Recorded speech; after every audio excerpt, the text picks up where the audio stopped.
Hello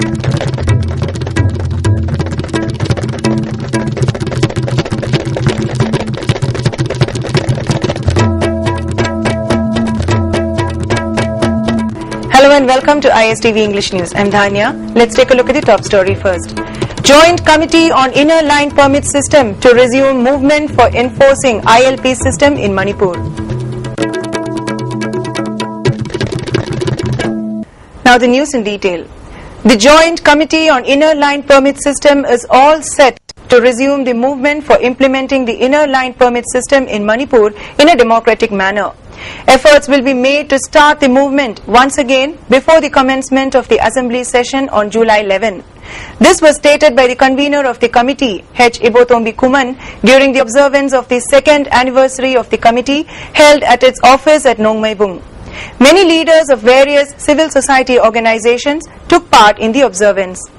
Convener H. Ibotombi Kuman further said that the committee was first formed on July 4, 2012 by representatives of various organizations.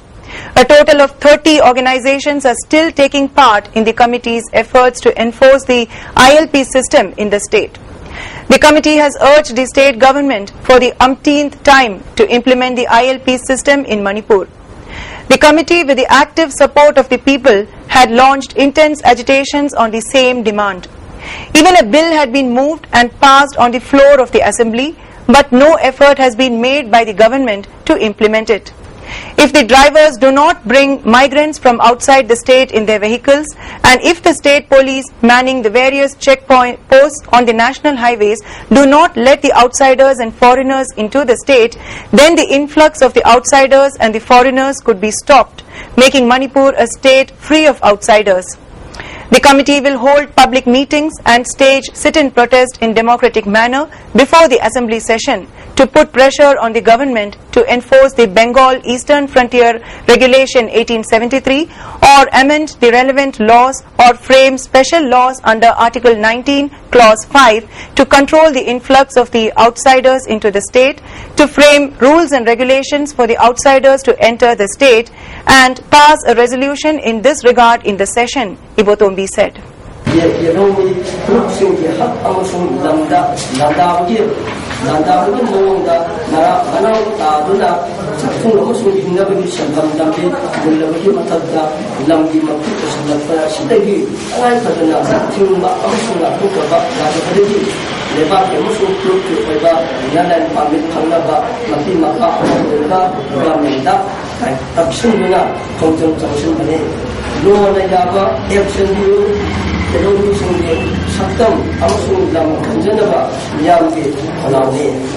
The blessing-seeking ceremony of Manipuri feature film Iboton Apaibi was held at Ima Lai Kulembi Shanglen at Uripok Panchai Maning. The main cast of the film is Kaiku, Sukanya, Mili Oinam and Geeta. L. Prakash is directing the film and BT is the producer of the film. The film is produced under the banner of Yang's Film Production for the first time. Natyashri Nabavarepa, President of Film Forum Manipur L. Sojakanta and Editor of Image S. Ranjan attended the function. Moving on to some national and international news now.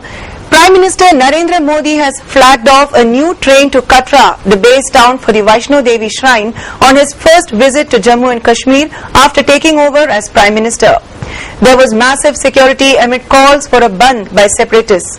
After the inauguration, Mr. Modi promised that there would be no obstacle in the way of development in the state and said the train, which he suggested should be named Sri Shakti Express, would not just ease the journey of pilgrims to the popular shrine but also aid development of the region. Ahead of the rail budget, Prime Minister Narendra Modi today hinted at an increased role of the private sector in development of railways.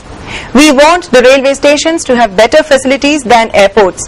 This is our dream and it is not a difficult thing to do, and this is economically viable too. I have discussed it in detail with my railway friends. You will see a change in near future, he said.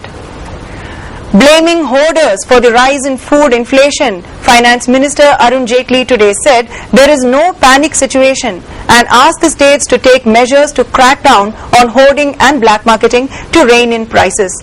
When production of food items is higher than last year and still prices rise, then it means that intermediaries are keeping the stock somewhere, Jaitley said at a conference on food inflation. All the 46 Indian nurses released by the Islamic State of Iraq and Syria ISIS militants will be flown directly from Erbil in Kurdistan to Kochi in a special aircraft, sources said.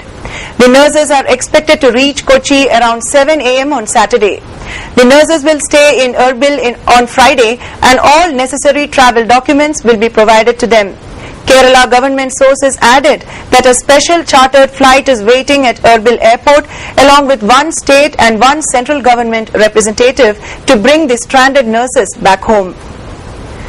Goa Governor B.V. Vanchu is being questioned by the Central Bureau of Investigation since 11 this morning as a witness in connection with alleged irregularities in the purchase of 12 helicopters meant for VVIP use from Augusta Westland, an Anglo-Indian defence manufacturer. Mr. Vanchu, a retired IPS official who is considered close to the Gandhi family of the Congress, was the head of the Special Protection Group or the SPG, which protects the Prime Minister, former Prime Ministers and their families. In that position, he was involved in the selection of the helicopter. Weather forecast agency SkyMet has predicted that there could be an 80% chance of drought in northwest India and 75% chance of drought in central India. It has also said that El Nino is gaining ground. India has recorded 42% less rainfall in June. According to a private weather agency SkyMet, India has seen this kind of shortage of rain 12 times in the last 113 years.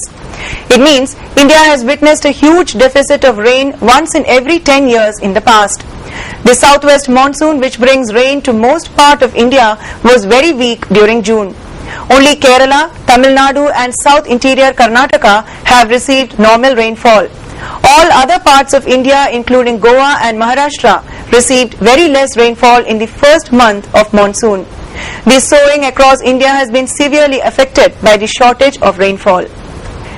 India, the single largest troop contributing country to UN peacekeeping, has expressed concern over the increasing demands on human and financial resources of nations by the mushrooming peacekeeping operations and offered its help in making them cost-effective. And now for a look at the top story once again. Joint Committee on Inner Line Permit System to resume movement for enforcing ILP system in Manipur. Thanks for joining us, and for more news updates, do keep watching.